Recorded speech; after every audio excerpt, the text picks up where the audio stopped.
পরম করুণাময় মহান আল্লাহর নামে শুরু পড়ছি এক নজরে কোরআন থেকে সূরা শামস।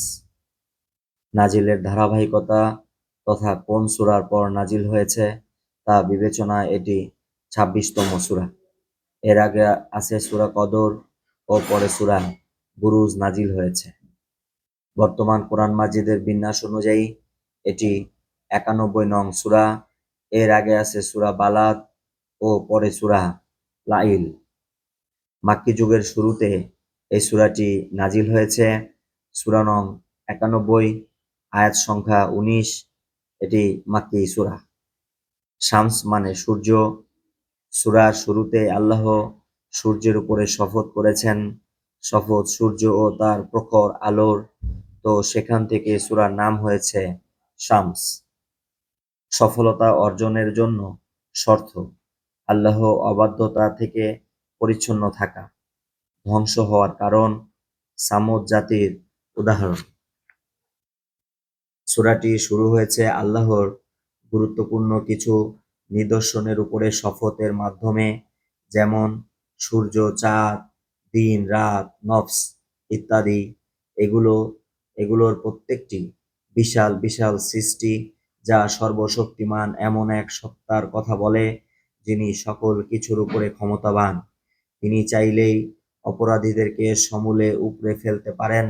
সূরার শেষে সামুদ জাতির পরিণতি তুলে ধরার মধ্য দিয়ে এই বার্তাটিকেই তিনি জোরদার করেছেন। এই সূরার আগের সূরা হলো সূরা বালাদ, যার শেষ অংশে সৌভাগ্যবান ও দুর্ভাগাদের আলোচনা করা হয়েছে। আর সূরা শামসেও এই দুই দলের আলোচনা এসেছে, তবে এখানে এসেছে কিছুটা সংক্ষিপ্ত পরিসরে। আল্লাহ তাআলা এই সূরাটি নাজিল করে চাঁদ, সূর্য, দিন, রাত ও আসমান জমিনের কসম করেছেন। এই জোড়াগুলো দিয়ে তিনি বোঝাতে চাইলেন, এই বস্তুগুলো যেমন আকার, আকৃতি ও কাজের দিক দিয়ে এক রকম নয়, আর কখনো এক হতেও পারবে না, ঠিক তেমনি সৎ অসৎ, ভালো মন্দ, সওয়াব গুনাহ কখনো এক হতে পারে না। আবার এসবের পার্থক্য বোঝার জন্য আল্লাহ সকল মানুষকে বিবেক দিয়েছেন। এখন তারা চাইলে ভালো কাজ করতে পারে, আবার চাইলে মন্দ কাজও করতে পারে। তবে মানুষকে মন্দ কাজে নিরুৎসাহিত করতে আল্লাহ পাঠালেন সামুদ জাতির বিবরণ। ওরা ছিল ভীষণ শক্তিশালী জাতি। নবীর অবাধ্য হয়ে আল্লাহর পাঠানো উষ্ট্রিকে হত্যা করল। ফলে তাদের উপরে নেমে এলো ভয়ঙ্কর আযাব। এই সূরায় কোথাও মক্কার মুশরিকদের লক্ষ্য করে সরাসরি কিছু বলা হয়নি, কিন্তু সামুদ জাতির এই কাহিনী আল্লাহ এমন সময় তুলে ধরলেন যখন মক্কার কাফিররা নবীজির তুমুল বিরোধিতা করছিল।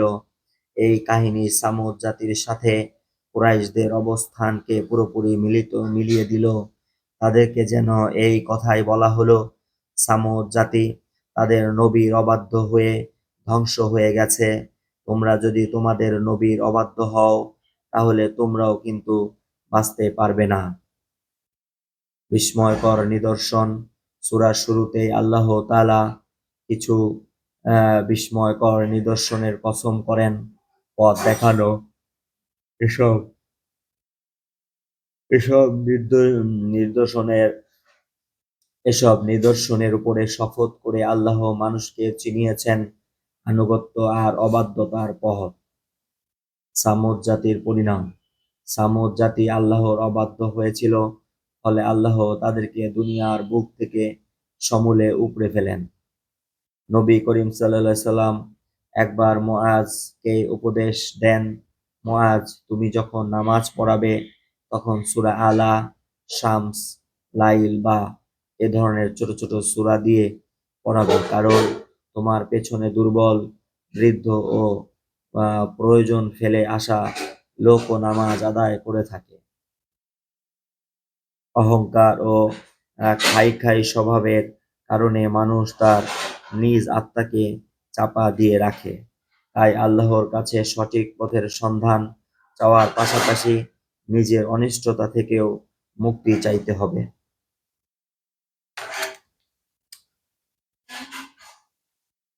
আলো ও আঁধার আল্লাহর দুইটি বিপরীতধর্মী নিদর্শন, তেমনি মানুষের মাঝেও তিনি দুটি বিপরীত সত্তা দিয়েছেন। সে চাইলে ভালো মন্দ যে কোনো কিছু গ্রহণ করতে পারে।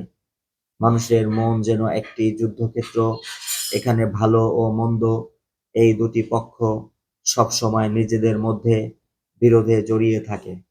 এর মাঝে যারা এই বিরোধ কাটিয়ে নিজেকে পরিশুদ্ধ করবে, আল্লাহ তার মর্যাদা বাড়িয়ে দেবেন। সত্য থেকে মুখ ফিরিয়ে নেবার পরিণতি।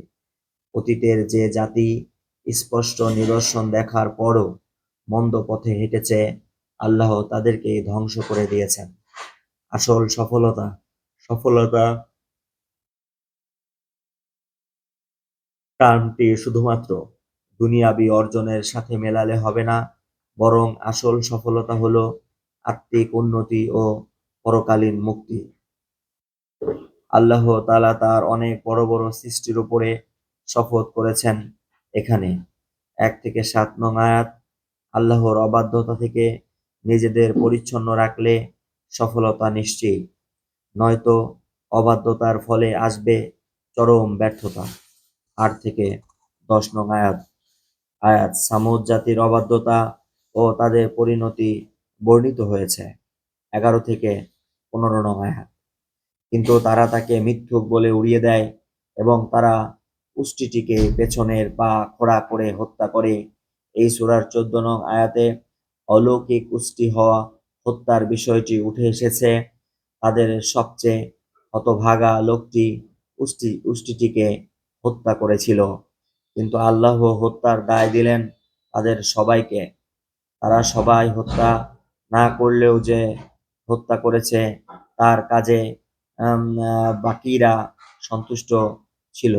এ থেকে বোঝা যায় পাপ করার সম্মতি দেওয়া এবং তাতে খুশি থাকাও পাপে লিপ্ত হবার মতোই গুরুতর অপরাধ। শাস্তির বিচারে দুটোই সমান। আজকাল সোশ্যাল মিডিয়ার সুবাদে হাজারো পাপের ছড়াছড়ি চারিদিকে, আর এই পাপ কাজগুলো যদি কেউ সমর্থন করে তবে সেও হবে সমান অপরাধী।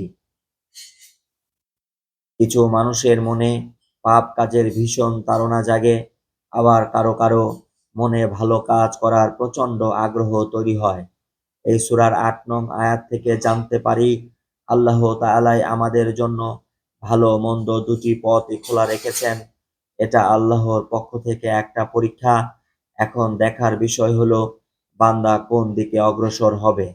কারণ এরপরে আল্লাহ তাআলা জানিয়েছেন যে নিজেকে আল্লাহর অবাধ্যতা থেকে পরিচ্ছন্ন রাখবে তার সফলতা অনিবার্য, আর যে নিজের আত্মাকে আল্লাহর অবাধ্যতার নিচে চাপা দেবে তার ব্যর্থতা অবধারিত। সূরার শুরুতে আল্লাহ তাআলা শপথ করলেন সূর্য ও তার প্রখর আলোর। এরপরে তিনি তুলে ধরলেন সূর্য ও চাঁদের নিয়ম মাফিক আসা যাওয়া।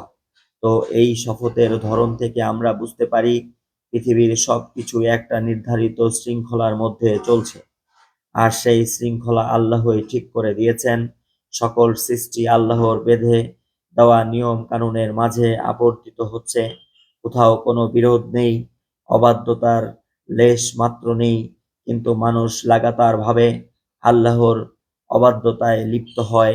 এই সূরার শপথের বিষয়গুলো মানুষকে মনে করিয়ে দেয়, তোমরাও বিনা বাক্যে আল্লাহর আদেশ মেনে নাও, তার অবাধ্যতা করো না।